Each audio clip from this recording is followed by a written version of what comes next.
This is a General Precision LGP21, a transistorized computer from 1963, and I am in absolute love with the aesthetics of this machine. It has that perfect mid-century modern vibe. Now, this particular machine started out life at the Los Alamos Scientific Laboratories in New Mexico, where it was doing I don't know what. I have absolutely no clue what it would have been doing at Los Alamos. The LGP21 is a cost-reduced version of the LGP30, a full-fledged vacuum tube computer from the 1950s. But interestingly, the LGP30, I think, is about twice or three times as fast as the LGP21. Since this is a cost-reduced version, they changed up how certain things are built, notably the memory. Instead of a rotating drum memory, this uses a rotating disk memory. And I think that change meant that memory access times were doubled, maybe even a little more than that, which means I have no clue what it would have been doing at Los Alamos because they also had LGP30s there. So maybe this thing was relegated to something mundane like accounting. But either way, after spending some incredible years of its life at Los Alamos, it then changed hands a couple of times until it ended up in the hands of Tom Jennings, the very same Tom Jennings who created FidoNet. And he took immaculate care of it for years. And finally, he reached out to me last year and said, hey, I've got this LGP21. I would love to see it come up and actually do stuff. And so I drove all the way out to California, hung out with Tom, and it was just the most fun ever. Tom, thank you so much for hosting me. That was an absolute blast. And in the previous episode, we dug into the CPU of this thing. All of the boards look pretty in really good shape, actually. The rotating disk memory we spun up. I don't think there's any crashes or anything bad going on there. But whether your computer's from 1963 or whether it's from 2026, you have to have some way to interact with it. And in the previous episode, when we turned the CPU on, it didn't do anything. So our monitor and keyboard is going to be in the form of this Friden Flexowriter right here. Oh, jeez, it's so heavy. Oh. No joke, this is easily the heaviest single component of the entire LGP21. This thing is an absolute beast, but also I'm incredibly excited to have a Friden Flexowriter here in the room because this is an incredibly important piece in computing history. I think everything from Burroughs had a Flexowriter on it. I think the Whirlwind and the Harvard Mark I, and even Bendix built an adapter to connect up to a Friden Flexowriter, even though Bendix themselves preferred to use an IBM Model A or Model B that was heavily modified. Now, I personally have never been into a Friden Flexowriter before. I've heard that they are fantastically complex inside, and I don't want to go too far apart on this one for fear that I'll end up in a months-long quagmire of trying to get it going. So we're going to remove just enough covers to get to everything and lube it all up because this thing ran when parked. So if we can get everything nice and free and going, then I think all we really got to do is plug it into the machine and we're off to the races. Before we start taking too much stuff apart, there's a few interesting things that I've noticed here. There's, I think, supposed to be a little piece that goes left to right across here, this little part that slings up here and here. I'm pretty sure there's a piece that has little rubber rollers on it that holds the paper in place, and that appears to be missing. And then over here on the left, we've got the punch here in the back, and then the reader up here in the front, and it's using 1-inch wide 8-level paper tape, but I can see that on the reader here they only have 6 pins populated. So even though it's using full-on 8-level paper tape, it's only using 6 levels of that. And then on the back here, this little sticker is upside down, but it says, this machine is radio interference free when connected through isolation transformer. That feels like something that probably would have been important for a machine at Los Alamos. And then over on this side, you can see the huge Canon connector. This is the only place that power or data is coming in and out of this thing. And then we can see that it's a Friden Flexowriter, runs on 115 volts, pulls 2.3 amps, and it's model FI0. While past me tears this thing down, I want to take a minute to talk about my buddy Sean Haas. Aside from being a, quote, dangerous freelance historian, Sean runs one of the very best podcasts I've ever heard called Advent of Computing. I was fortunate enough to meet Sean at VCF SoCal in 2025, and immediately I felt like we'd been friends our entire lives. But more relevant to the dismantling that you're watching right now, Sean did an episode dedicated to the Friden Flexowriter about a year ago. Sean's research and deep dive into the history of the Flexowriter is unparalleled. And if you want to know more about this wild, weird machine and the incredible impact it had on the computing landscape, check out Sean's podcast, Advent of Computing. I'll drop some links below. Oh, and Sean, if you're watching, if you ever find yourself passing through Texas, barbecue is on me, and we'll get you hands-on with this very Flexowriter. And speaking of which, tearing this thing down isn't too brutal, but you absolutely need a 90-degree Phillips screwdriver. Access to some of the screws that hold covers down is incredibly tight, but once everything has been loosened up or removed, all the covers come off with moderate ease. This is about as far apart as I'm going to take the top half of things, but I'm glad I decided to take it this far apart because all of the little panels have this like sound deadening stuff in it that has just become unglued from the panels and is falling in stuff. So I have pretty good access to everything from up here. I think I can get most things lubed up. The biggest concern for me right now is that the platen here is very, very stiff. When you push the button here, you're supposed to be able to slide it, and it just really does not want to slide. You got to really put some pressure into it. And if I have to push that hard on it, there's no way that the internal motor and stuff is going to be moving this platen correctly. So I got to figure out how to loosen that up and get it moving nice and smooth.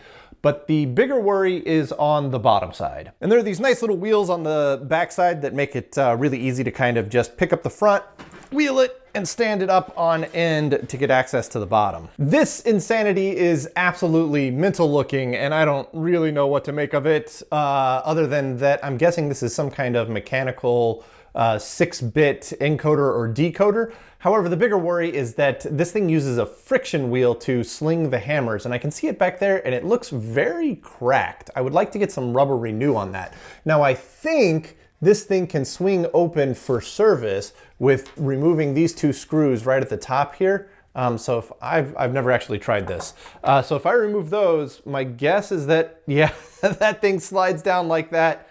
Oh, wow. Okay, this is just the coolest thing ever. These little plastic tines over here push on contacts up here, and that is absolutely what this is a 6-bit decoder. So if I pull on one of these levers, you're gonna see some of these move, right? How cool is that? Oh, that is just awesome. That's so much fun to do. But pretty much this is taking individual motions here and encoding them into a unique signal that's going to get sent out over the Canon connector. That's just, boy, that's really cool. But that wasn't the actual reason that I got underneath here. This is the real reason. This is the friction roller, and I can see that it is cracked and split all down it. But none of the cracks go all the way through. So we might get lucky and still be able to use this. I do want to get a ton of rubber renew onto that, soak it in, let it soak overnight, and then do that probably about 3 times over the course of this week. To be clear, this isn't a permanent fix. This is just something to get a few more months of life out of this power roller. Ultimately, it's gonna have to be pulled out and refurbished, but this will get us moving along for the time being. One more thing I need to check is the giant electrolytic cap hiding out in the depths of the Flexowriter. After removing it, I'll toss it on the bench supply and throw some electrons at it. It seems to be doing really well, so after discharging it, let's pop the LCR meter on it. And the cap is rated at 1600 microfarads. The LCR meter says it's coming in at 1800 microfarad. That's a 12% difference, which is probably slightly out of spec, but we're just gonna send it anyways. This cap is used internally to smooth out rectified 60 volt DC that is used for various parts of the internal relay logic. With the cap reinstalled, it's time to start lubricating things. I have a little oiler with a long tip on it that works great for getting oil into tight spaces. If anything looks like it turns, spins, or slides, it's getting some drops of oil on it to free things up.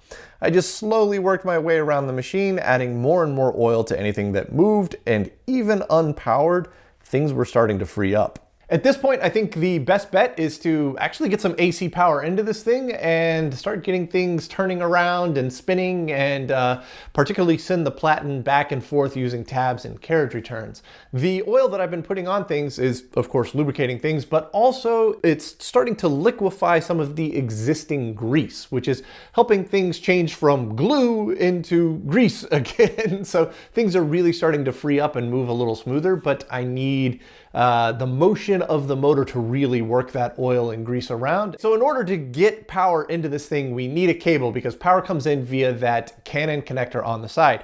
And thankfully I did get a cable with it that is a Canon connector on one side and an AC plug on the other. But the cable itself is in very rough shape. Although I think the cable is totally fine, and it's just the rubberized plastic, PVC? I don't know what this stuff is that's on the outside, but that's all completely dried, cracked, and is falling off. But underneath that, you can see the woven cloth that covers up the actual wires on the inside. So I think those wires are probably fine. I will measure to see if there's anything shorted out, but I don't think there's gonna be. So we're just gonna plug this into the wall, flip the power switch, and hopefully things come to life. All right, here we go. I'll turn the power strip on. The cable didn't light on fire, that's good. So let's go ahead and flip the power switch here. And everything just started spinning, at least. If I do a tab, it does go. It doesn't seem to be oh, it's like it wants to do a tab. Yeah, our platen is definitely sticky. So let's do a carriage return. Carriage return did it. So I'm just gonna go back and forth with the tabs here. Try to get that platen moving as smooth as possible. All right, as I'm going through and doing this, I'm hitting tabs multiple times, and that's what these things are. They're like adjustable tab stops. Now those are very clearly in specific positions, but it sure would be nice if I could hit a tab and go the full distance, and hit a carriage return and go the full distance. That way I can really work things smooth. So I think I'm gonna pull these tab stops out. They look like they're at 11, 17, 23, 28, 55, 63, 71, which is a strange place to put tabs, but I'm guessing that's something specific to the LGP21. So we want to put those things back in there, but I think I can pull these out by just grabbing it. Yeah, just pulling up on it.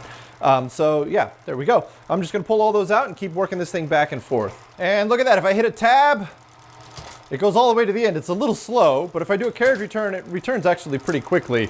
So I think the more that I use this, the smoother it's gonna get. That's excellent news. All right, I've been fiddling with this thing for a couple of hours now, and a lot of it's coming up Millhouse. It's surprisingly good.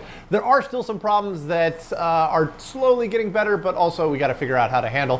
One is that the carriage return sometimes drags. The little wheel that catches on the friction roller after a carriage return sometimes sits there and vibrates up against the roller itself. And I think the rubber renew plumped that roller up too much. So that seems like a problem that will solve itself eventually. The next problem is that the ribbon advances, but it doesn't auto reverse. Whatever mechanism is in there that's supposed to make it auto reverse is not triggering correctly.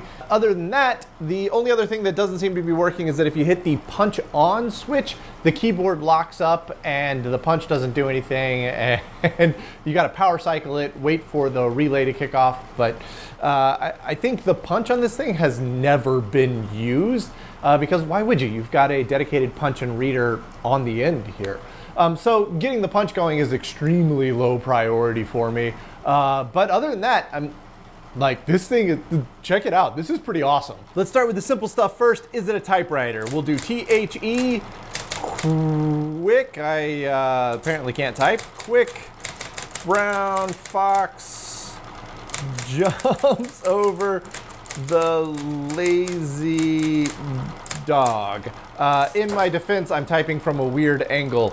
But yeah, that seems to work. So aside from the fact that I'm not very good at typing on a Flexowriter, every single key works and types on the paper pretty nicely. So how does the tape reader work? So if I go over here and hit start read,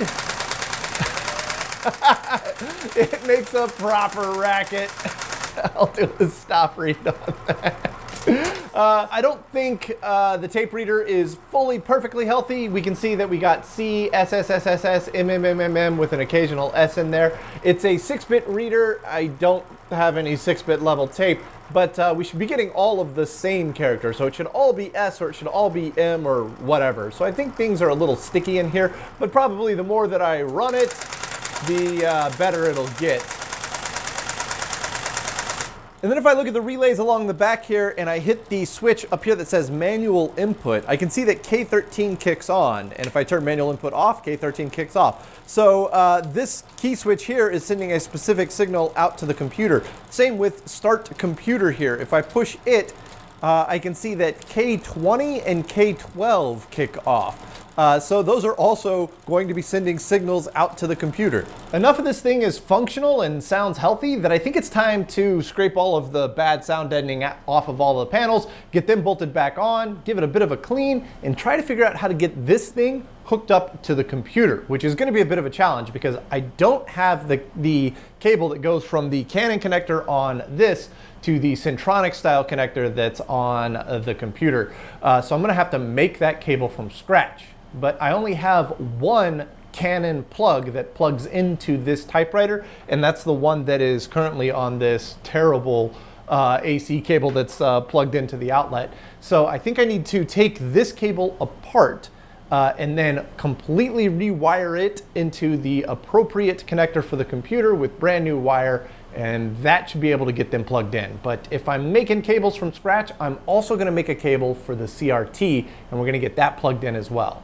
The Canon connector for the Flexowriter is really cool, actually. It's from the era where everything was meant to be rapidly and readily serviceable. It's a breeze to open up, and that's interesting. There's solder on all the pins, like someone desoldered the original wires. My guess is someone modified this so that it could be plugged straight into the wall without the need of the LGP21. Either way, it's time to undo this modification by making a new cable.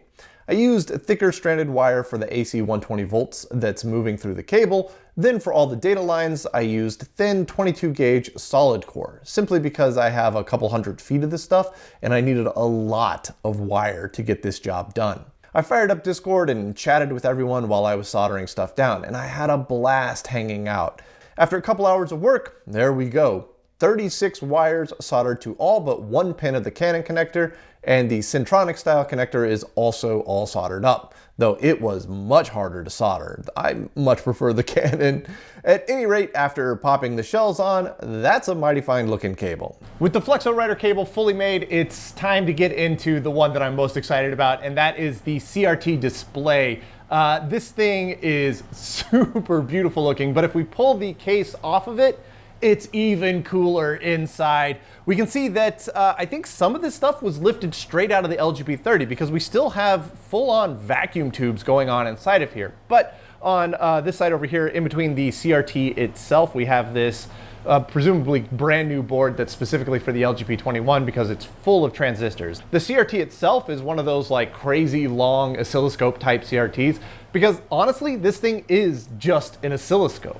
So what I need to do next is I need to make a cable that goes from the 15-pin connector on the back of this over to the Centronic style connector on the CPU. The only problem is that in the manual, I know what's coming out of the Centronics connector, but I don't know what pins that goes to on this 15-pin connector. So I'm gonna need to do a little bit of reverse engineering and hopefully get it all right. But this new board that's for the LGP21 specific stuff has a bunch of labels on it, so I think I'm gonna be able to buzz that out and hopefully figure it out from there. Of course, everything got put on pause because something far more important was happening. We all gathered round to watch the live stream of the Artemis 2 launch. We're going back to the moon, y'all, and the SLS heavy lift rocket is an absolute unit. The launch went off without a hitch, and I couldn't be prouder of what NASA has accomplished here. I'm so excited that we're going back to the moon and what that could mean for future space exploration. While watching the launch live was absolutely epic, and even though it was brief, the shot of the stage separation was breathtaking. Just pure art in motion here. And after some beeping out, it's super logical. 1, 2, 3, 4 are the same. 11 goes to 5, 12 goes to 6. It just goes in order all the way down. So since it was super logical and pretty easy to do, I just went ahead and made up a CRT cable. And while my soldering iron's hot, I think I'm going to go ahead and replace both the start and run caps that are the AC caps for the disc motor. I've had some bad luck with AC caps in the past, and I really don't like how this relay down here chatters until the disc gets up to speed. Because these are soldered in place, I didn't check them, so I think I'm gonna desolder them, pull them out, check them, and then put new ones in anyways, just to be safe. Interestingly, I've only had 1 or 2 of the large Sprague electrolytic DC caps fail on me, despite having come across dozens of them. But I've had a ton of AC caps fail on me. I'm curious as to what the differences are in electrolyte between an equivalent voltage DC electrolytic and an AC cap. If only I had a Fourier transform infrared spectrometer at my disposal. At any rate, neither of these 2 caps were catastrophically bad yet, but the 3.75 microfarad one did measure out to 4.2 microfarads, which is a little high. Either way, if they're out already, I should just put new stuff in, and despite being hilariously smaller, I was able to reuse the original clamps by slipping in some rubber spacers. Alright, let's light the tires and kick the fires. I'll get the Flexowriter all plugged in, then hook up the CRT, and this is going to be exciting. All right, I think I've got everything plugged in correctly. This is pretty terrifying because we've got a couple of firsts going on here. This will be the first time that this CRT has been powered up in probably 30 years, maybe more. And this will be the first time that we've had the Flexowriter plugged into the CPU and that full-on logic voltages are going to be moving back and forth between the two. So, hopefully everything goes smoothly. I did somehow manage to completely remove all of the skin from the knuckle on one finger, so requisite blood sacrifice has been made to the computer gods.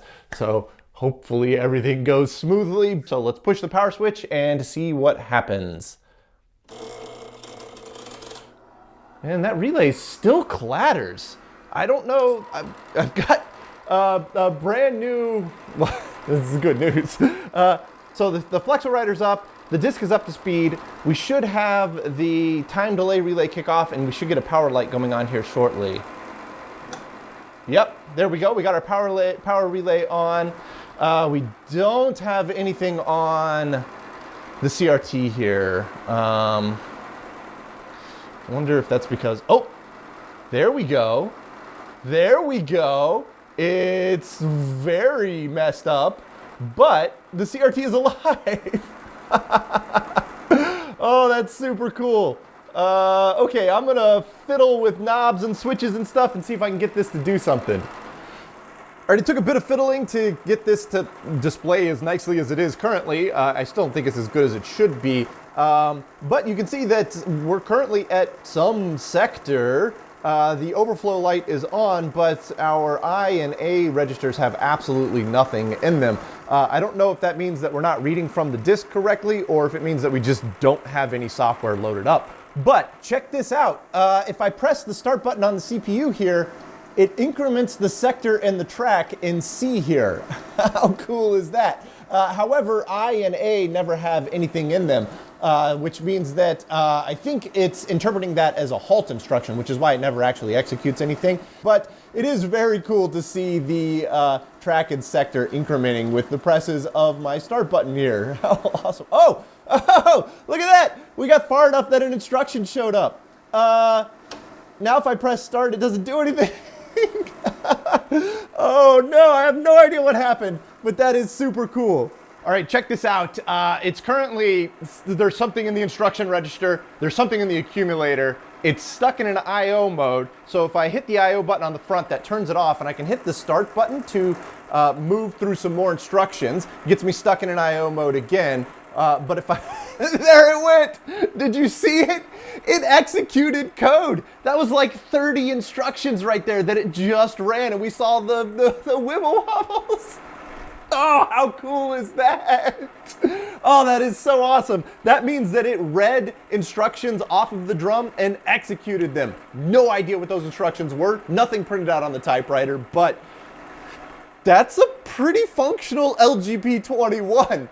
That's amazing. What an unbelievable result. We just ran code, whatever code was already on the disk, for the first time in probably 40 years. It worked. Now, we don't know if it's working at 100%, but I did share the footage of the CRT over on the Discord, and we're starting to go through and look at what's showing up at the instruction register at all of the different sector addresses. But I mean, this knocks a ton of massive weird question marks out. The disk is largely healthy because we're pulling data off of it and we're seeing that data on the CRT, which means the CRT is also largely healthy because we can see all sorts of really cool stuff happening.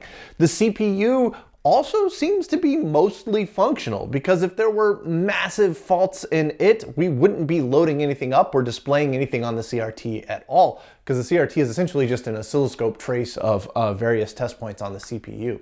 So a lot of this is functional. I don't know if it's fully functional yet, but like, I think we can be pretty confident saying like 75% of this is fully up and running. So in the next episode, we're gonna start loading in some software of our own to start putting this thing through its paces and get deeper into the troubleshooting process, which means that we need to get this high-speed paper tape reader up and going. We're gonna take a stab at that. We're gonna get that plugged into the CPU here, and then we're gonna start doing some more interesting and exciting stuff and really start sitting down and trying to use the computer and figure out where things might still not be fully at 100%. But so far, oh man, what an unbelievable result. This has been an amazing episode. I am extremely excited for this project, and I want to thank you all so much for hanging out with me today, and I hope to see you in the next one.